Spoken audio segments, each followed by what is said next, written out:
আমাদের এখানে মানুষের বিশ্বাস ঠিক এতটাই গভীর। তারা মনে করেন এই দরবারে এসে একবার মন থেকে কিছু চাইলে বাবা তা পূরণ করবেনই। এই বিশ্বাসকে আঁকড়ে ধরেই কিন্তু দূর দূরান্ত থেকে হাজার হাজার মানুষ ছুটে আসেন বাবার কাছে। আসুন আজ আপনাদের আমার গ্রামের সেই পবিত্র স্থানে নিয়ে যাই। তবে এটা কোনো সাধারণ ভ্রমণ কাহিনী হবে না। আমি আপনাদের সেই সব গল্প, সেই সব বিশ্বাসের কথা শোনাবো যা এই জায়গার মাটির সঙ্গে একেবারে জড়িয়ে আছে। চলুন আমার সঙ্গে এই বিশ্বাসের পথটা একবার হেঁটে দেখি।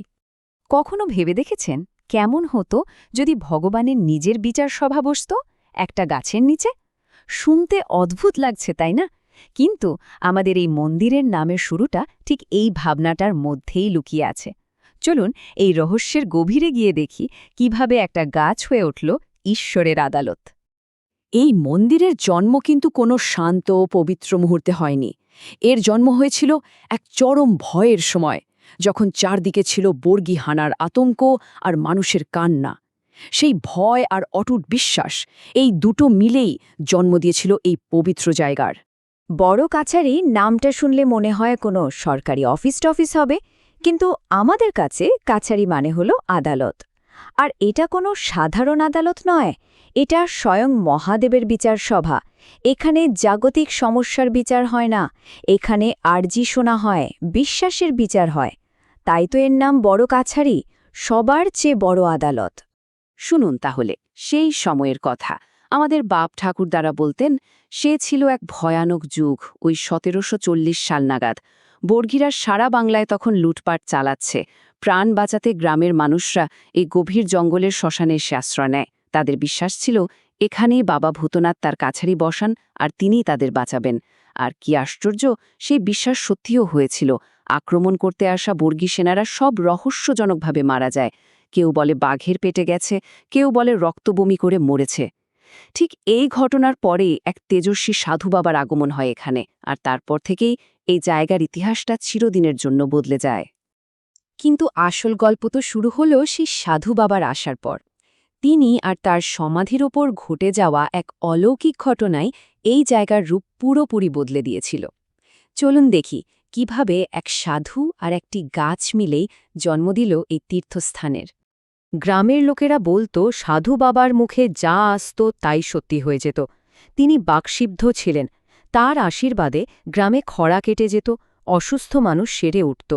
তাই গ্রামের মানুষ তাকে আর সাধারণ সাধু বলে মনে করত না। সবার বিশ্বাস ছিল স্বয়ং বাবা ভূতনাথই সাধুর রূপ ধরে তাদের রক্ষা করতে এসেছেন। তো যখন সেই সাধু বাবা দেহ রাখলেন, গ্রামবাসীরা একেবারে ভেঙে পড়েছিল। তাদের মনে প্রশ্ন জাগল, ভগবানকে কি আর পোড়ানো যায়? তাই তারা তাকে দাহ করার কথা ভাবতেও পারেনি। পরম ভক্তিতে এই শ্মশানের পবিত্র মাটিতেই তার সমাধি দেওয়া হলো, এই বিশ্বাসে যে তিনি এখানেই চিরকাল জাগ্রত থাকবেন। আর ঠিক এখানেই ঘটল সেই আশ্চর্য ঘটনাটা, যা শুনলে আজও গায়ে কাটা দেয়। কিছুদিন পরই দেখা গেল সেই সমাধি ভেদ করে একটা অশ্বত্থ গাছের চারা গজিয়েছে। গ্রামের লোকেরা স্বপ্নাদেশ পেল যে এটা কোনো সাধারণ গাছ নয়, এ হলো সেই সাধু বাবারই জীবন্ত রূপ। সেই থেকেই এই গাছই আমাদের কাছে ভগবানের স্বরূপ, আমাদের বাবা ভূতনাথ। তো সেই বিশ্বাস আজও কিভাবে বেঁচে আছে জানেন? চলুন এবার দেখি কিভাবে আজকের দিনেও হাজার হাজার মানুষ তাদের আশা আর আকুতিকে কিছু বিশেষ রীতির মাধ্যমে বাবার পায়ে সঁপে দেন। দুধ পুকুরের স্নান থেকে শুরু করে লাল সুতোয় বাঁধা চিঠি, সবকিছুর মধ্যেই লুকিয়ে আছে গভীর আস্থা। আমাদের এখানে বাবার কাছে মনস্কামনা জানানোর একটা খুব সুন্দর নিয়ম আছে। প্রথমে দুধ পুকুরে স্নান করে শরীর আর মনকে পবিত্র করে নিতে হয়। তারপর একটা ছোট্ট কাগজে নিজের মনের সব কথা, সব আর্জি লিখে ফেলতে হয়। সেই কাগজটা একটা লাল সুতো দিয়ে মন্দিরের রেলিংয়ে বেঁধে দিলেই কাজ শেষ। আমাদের বিশ্বাস, বাবা ঠিক সেই লেখা পড়ে নেন আর আমাদের প্রার্থনা শোনেন। এই মন্দির কিন্তু মূলত সন্তান লাভের জন্যই পরিচিত। বহু নিঃসন্তান দম্পতি এখানে এসে সন্তানের জন্য মানত করেন, আর মনস্কামনা পূরণ হলে কৃতজ্ঞতা জানানোর পদ্ধতিগুলো খুব আন্তরিক। যেমন ধরুন, ছেলে হলে দেওয়া হয় মাটির গোপাল, আর মেয়ে হলে দেওয়া হয় মা লক্ষ্মীর মূর্তি। অনেকে আবার সন্তানের ওজনের সমান বাতাসা লুট দেন, যাতে সকলের মুখে মিষ্টি দিয়ে নিজেদের আনন্দটা ভাগ করে নেওয়া যায়। আচ্ছা, এই যে আমরা ভূত বাবা বলি, এই বাবা আসলে কে? তিনি কি পুরাণের মহাদেব নাকি গ্রামের কোনো লৌকিক দেবতা? চলুন দেখি কিভাবে শাস্ত্রের দেবতা আর গ্রামের মানুষের বিশ্বাস মিলেমিশে একাকার হয়ে গেছে এখানে। এখানে দুটো আলাদা বিশ্বাস খুব সুন্দরভাবে মিলেমিশে গেছে। আদিতে আমাদের গ্রামের লোকেরা একটা শেওড়া গাছকে ভূত বাবা বলে পুজো করত। সেই পুজোয় শোলা মাছ বা গাঁজার মতো জিনিস দেওয়া হতো, যা একদম গ্রামের মানুষের নিজস্ব রীতি। পরে যখন পণ্ডিতরা এলেন, তারা বললেন, আরে এই ভূত বাবা তো আসলে আর কেউ নন, তিনি হলেন শিব, কারণ শিবেরই তো আরেক নাম ভূতনাথ, মানে ভূত প্রেতের অধিপতি। এভাবেই গ্রামের সহজ বিশ্বাস আর শাস্ত্রের জ্ঞান মিলেমিশে এক হয়ে গেল। শুধু তাই নয়, ভূত বাবার যে মূর্তিটা আমরা দেখি, যেখানে তিনি হুঁকো হাতে বসে আছেন, তার সঙ্গে বাংলার আরও এক জনপ্রিয় লোক দেবতা পঞ্চানন্দের মূর্তির কিন্তু খুব মিল আছে। পঞ্চানন্দ শিশুদের রক্ষাকর্তা। এই মিলটাই বুঝিয়ে দেয় যে আমাদের বাংলায় শিব শুধু মন্দিরের কঠিন নিয়মকানুনের দেবতা নন, তিনি আমাদের গ্রামের মানুষের খুব কাছের, তাদের সুখ দুঃখের সঙ্গী।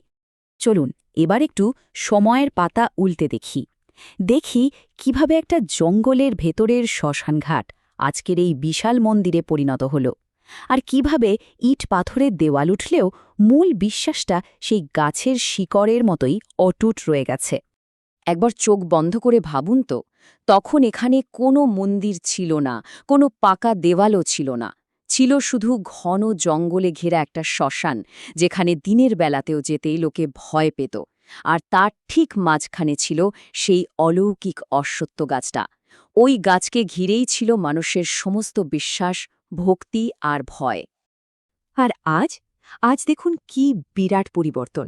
সেই জঙ্গলের শ্মশানঘাটের জায়গায় এখন ইটের পাকা মন্দির। প্রতি মঙ্গল আর শনিবার এখানে এত ভিড় হয় যে পা ফেলার জায়গা পাওয়া যায় না। চারিদিকে দোকানপাট, মানুষের কোলাহল, সব মিলিয়ে যেন একটা উৎসব। কিন্তু এই সব কিছুর মাঝে মন্দিরের ঠিক কেন্দ্রে আজও মাথা উঁচু করে দাঁড়িয়ে আছে সেই গাছটি, যা এই সব কিছুর উৎস। এটাই তো এই তীর্থস্থানের আসল জাদু। কিভাবে একটা মৃত্যুর জায়গা হয়ে উঠল জীবনের উৎসবের কেন্দ্র, আর কিভাবেই বা একটা সাধারণ গাছ হয়ে উঠল হাজার হাজার মানুষের শেষ ভরসার স্থল। এই অবিশ্বাস্য রূপান্তর আমাদের শুধু একটাই কথা মনে করিয়ে দেয়, বিশ্বাসের শক্তি থাকলে সবকিছুই সম্ভব।